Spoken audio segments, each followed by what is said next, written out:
Ito ay date ngayon ay dito June 6 ngayon 2024. Tapos kita ko trades ngayon, kita ko yung mga account ko ngayon kung magkano. Yun lang naman, kita trades, pakita anong gagawin ko ngayon. Yun lang, trades, kita yung account ko.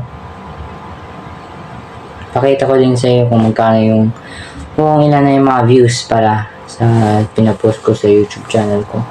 Konti pa lang subscribers ko Maliit. 2 subscribers. Yun lang. See ya. Ito lang entry ako. Trades ng near short trades.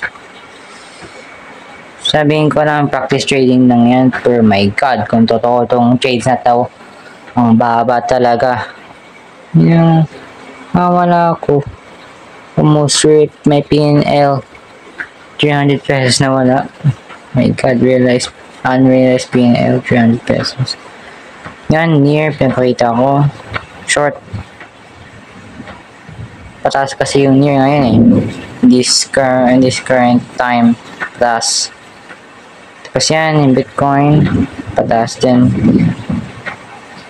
Pataas yung market now kasi nag-enter ako short, tumaas. Loss ko $19 sa Bitcoin unrealized PNL minus. Yan, sa Binance account ko, 559. Ngayon, sums up to 250. Ito, wallet. Hindi nga $1. 0.2. My God. Ito, ginagawa ko left and right. Kaya tawag peekaboo style. Left and right. Peekaboo din, suntok ka. Yan ang nakataas kamay ko sa ulo ko. Left and right. Ginagawa ko yan for self-defense lang. Left and right. Ginagamit ko yung stroller ko. Yung stroller sa kapatid ko yun. Tapos Arnie sa akin. Tapos boop, back, left and right.